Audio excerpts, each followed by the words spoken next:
Hey, beautiful friend. Welcome back to the Wife Wisdom Podcast. I'm your host, Christy Little Jones, your relationship coach, your chief cheerleader, and your soul sister in the real work, real talk, soul healing, and love renewed. This is a safe place for wives who are ready to stop surviving and start thriving, not only in marriage, but in life. Because, sis, your joy matters, your wholeness matters, and you deserve a life and a marriage that loves you back. We are talking about microshifts, those small, intentional love habits that create major connection over time.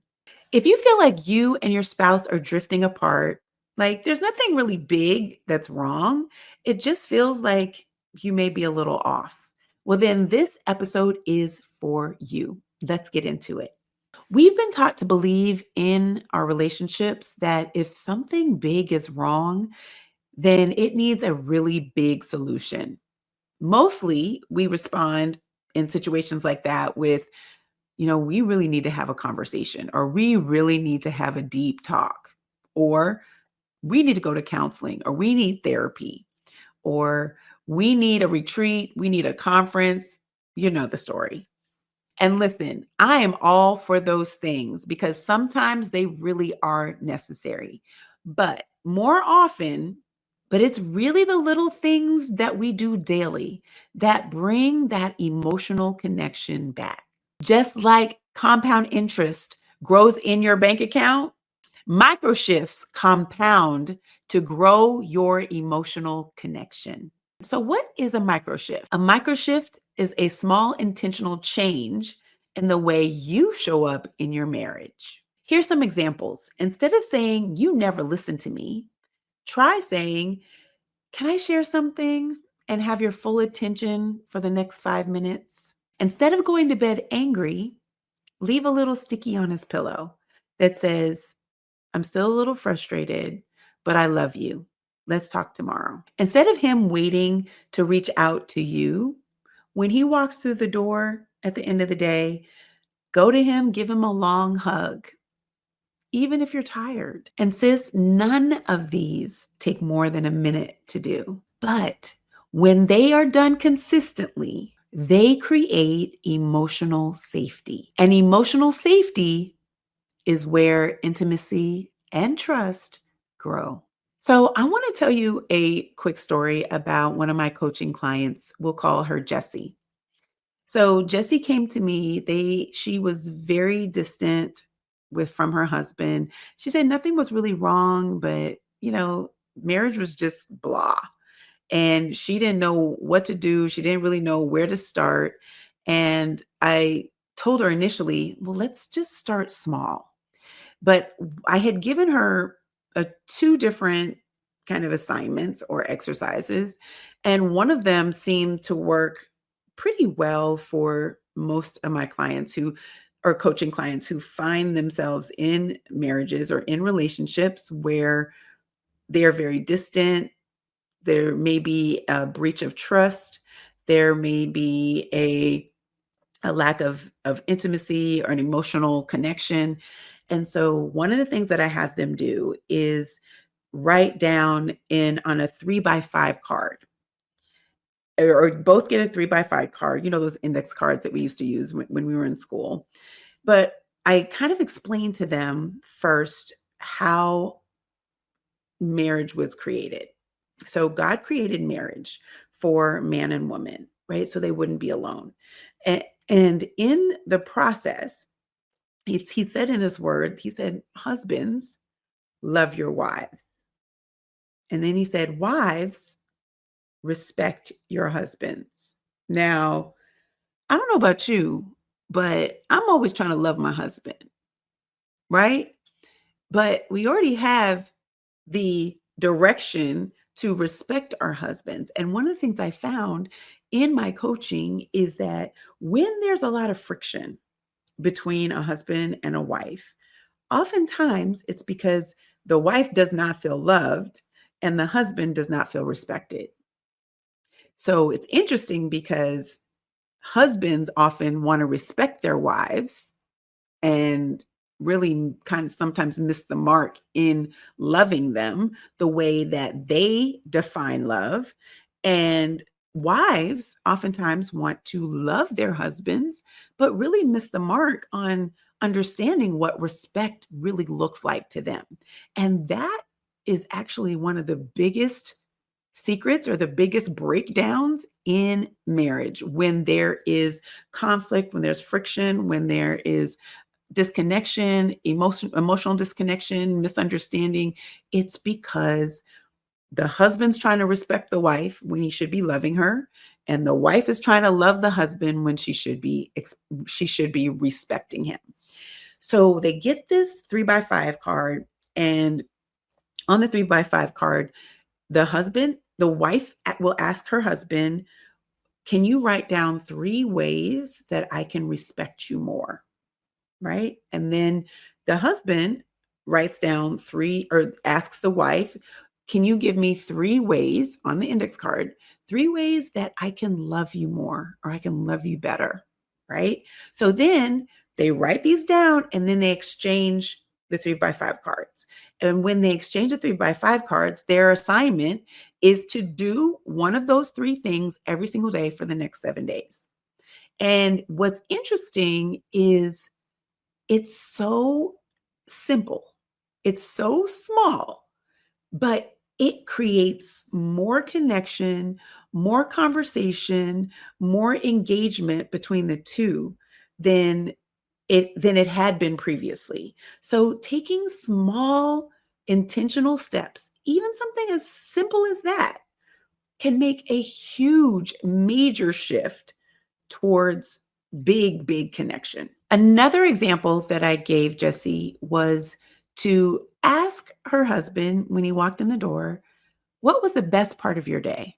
At first, he was like, I don't know, shrugging his shoulders. I don't know. But by week 2, he was really sharing real feelings and real emotions and real moments again. And Jesse was like, wow, I never thought that something so simple could create such a shift in the way that we were relating to each other, the way that we were engaged in one another, the way that we were connected emotionally and intimately. And all it takes is a small gesture, a small movement, a small micro shift in moving towards better connection. So I also want to share just even some personal examples. So I want to keep it all the way real with you, sis. When Adrian and I would get into a fight or an argument or just an uncomfortable conversation, my default was to shut down, was really to just be silent and to shrink. And my silence wasn't out of strength. My silence was out of self protection. And many times when I would be silent, he would say, "Are you okay?" I'm like, "Yep, I'm fine. I'm fine." I had that I'm fine attitude. I'm fine. You're fine. Everything's fine. But everything was not fine. And I realized that my silent or the silent treatment or my shutting down, I was really trying to protect my heart in those moments of being hurt or feeling hurt or even just emotional during the conversation. So I realized that my shutting down and my silence really was preventing us from feeling more connected.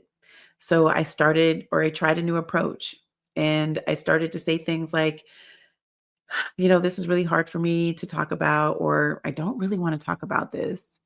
And I'd rather shove it under the rug, but I want to feel closer to you. So I'm going to give it a try." And that one sentence started to change everything. It's something that I call a soft start. So soft starts create safety because you're not emotional, you're not triggered, you're not trying to punish or get back or manipulate.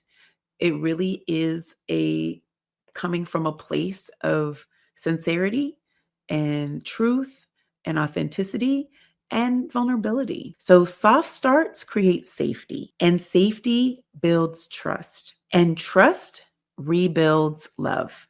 So the key, sister, is to start small and stay consistent. Start small and stay consistent. So if your marriage is feeling really distant or really heavy or even very fragile right now, please hear me. You do not have to overhaul everything. You don't have to wait for him to change. You don't even have to have everything figured out. You just need one thing, a micro shift that you can repeat over and over and over. Let that be your small micro shift, your small change, your small effort, or your small move towards connection again. Now that's how you build better love habits. That's how you make real change. And that's how you come back to each other one moment at a time. And that's exactly why I created 30 Days to Building Better Love Habit. It's a daily, soul nourishing journey to help you build emotional safety, connection, and intimacy that you crave in your marriage. You'll get simple daily prompts, supportive love habit practices, and a fresh start with whoever it is that you're wanting to focus on building better love habits with. Registration now is officially open. So if your heart is saying yes and you want to walk on this journey for 30 days to building better love habits, so not only do you know how to love people better, but they know how to love you better over the next 30 days, then I want you to go to christylittlejones.com/30 days and register. I would love to walk this journey with you. I'd love to help you learn how to build better love habits, not only with your spouse or with your girlfriend, your mother, your father, your sister, your brother, and your children, but it's a journey where we can build a love rhythm together. Let's rebuild your rhythm of love together. Sis, let me leave you with this. Your love story is not over. It's being rewritten, one micro shift at a time. Start small, start today, and trust me, your love is worth the work. I love you, sis, and I look forward to seeing you next week on another powerful episode of the Wife Wisdom Podcast. Take care. Thanks so much for watching. If the video you just saw blessed you, be sure to like, comment, and subscribe so you don't miss what's coming next. And if you're ready to go a little deeper, whether in your faith, your relationships, or personal growth, visit christylovesyou.com/go deeper. I have something really special waiting for you there. Until next time, know that you are loved, you are seen, and I am cheering for you always.